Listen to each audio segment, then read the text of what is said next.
You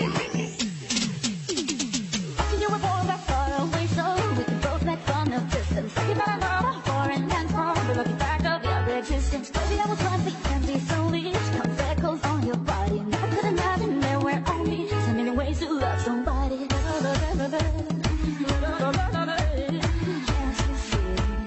I'm at your feet, wherever, we're meant to be together. That is a song by Shakira, a Latin American dancing and singing sensation. But the dancer there was a Persian girl in Iran, a teenager named Maedeh Hojabari. If I'm pronouncing her name correctly, she's a bit of a star on Instagram. It would be unremarkable in America, where thousands, 100 millions of young girls take selfies, and in this case, a little dancing selfie video.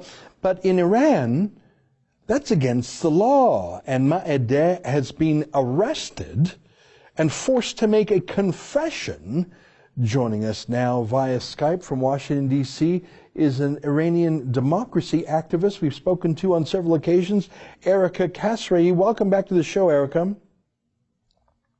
Well, thank you for having me, and thank you for keeping the Iranian people in the news. Well, we're grateful. You know, we're happy to do it because we cover the news. We care about Iranian democracy for Persian people.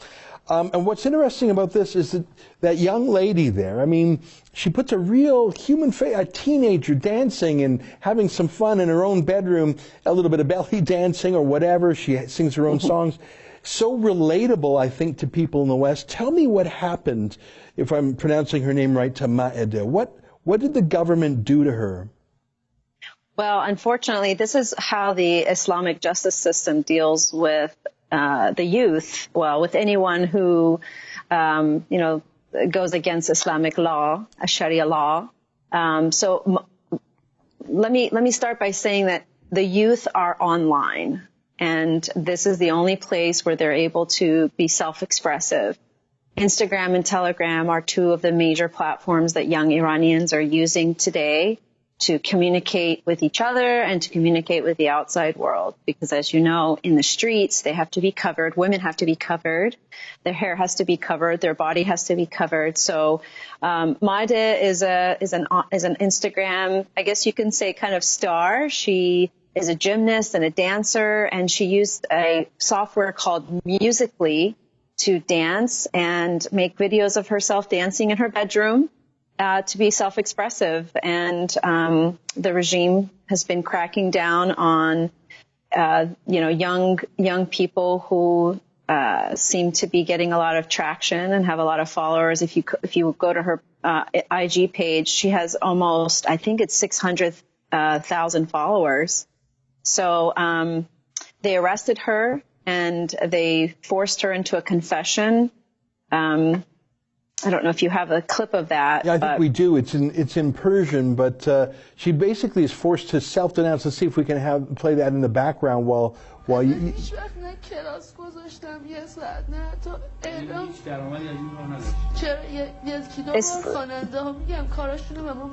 Essentially, what she's saying. Yeah, what is she saying, Erica? Essentially, what she's saying is that, some musicians gave us money so that we would, dance.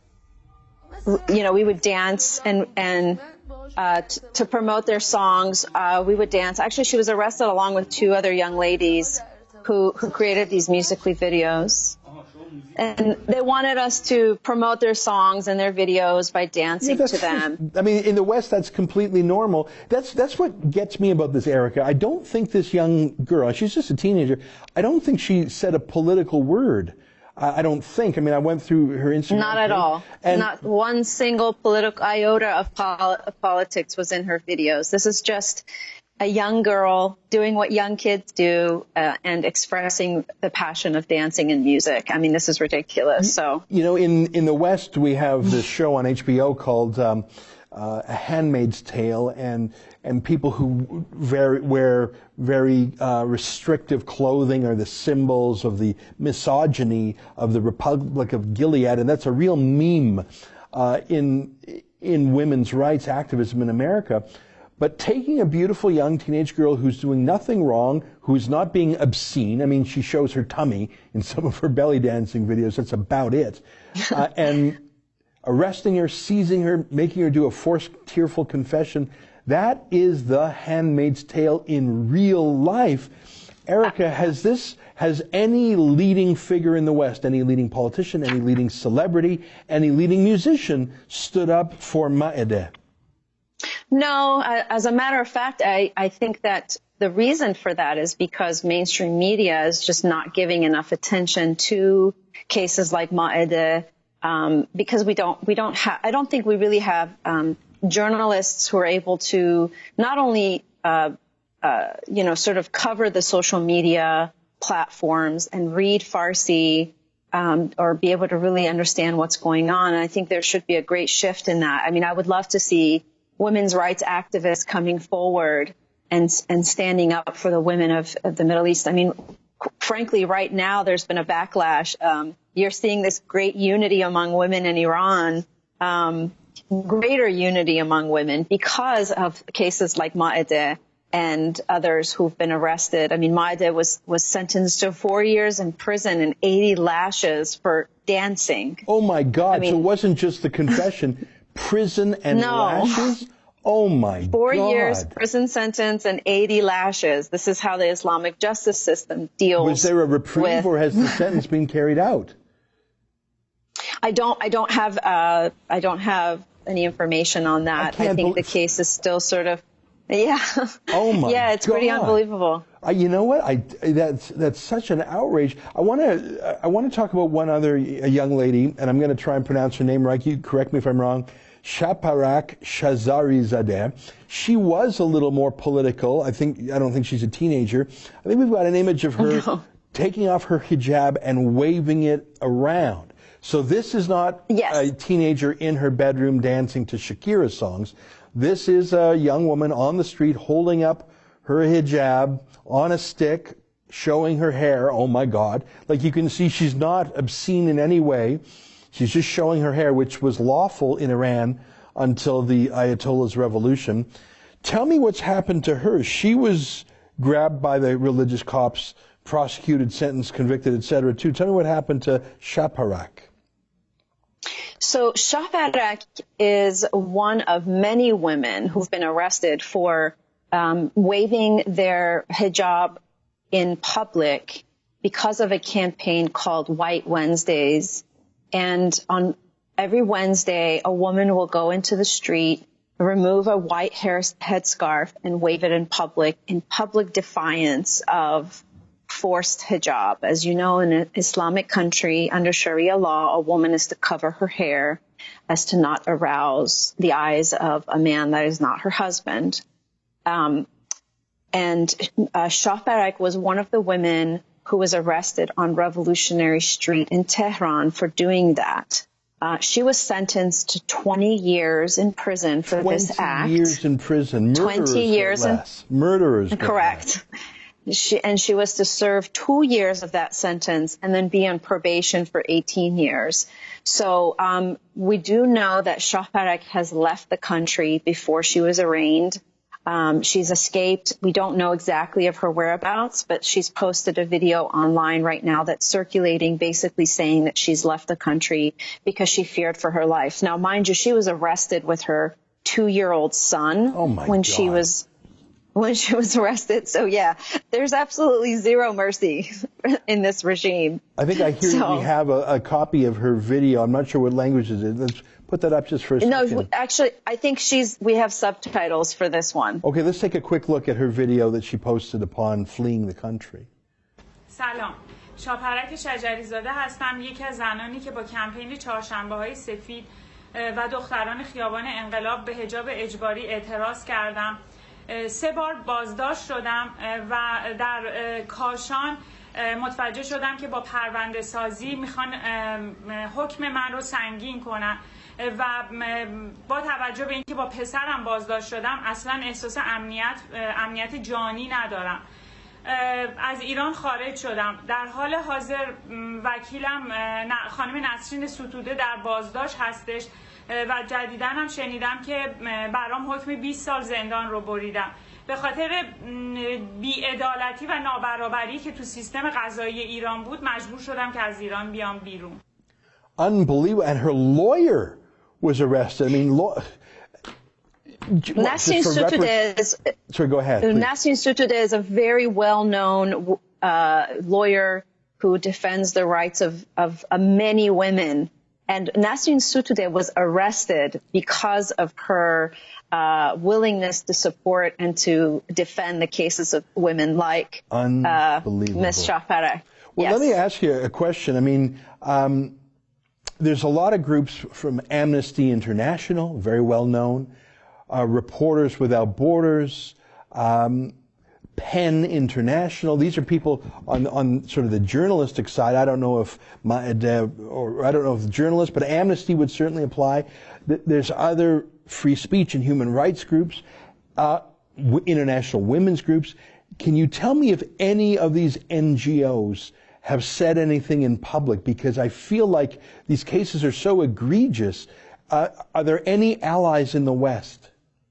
I know that Amnesty has, and I believe Human Rights Watch has, but I'm not aware of any other NGOs right now that have made any public statements. Unfortunately, it's very hard to confirm, the facts, because obviously, as you know, there's no free speech. There's no credible journalism inside the country. So a lot of the information that's coming out is coming out through social media.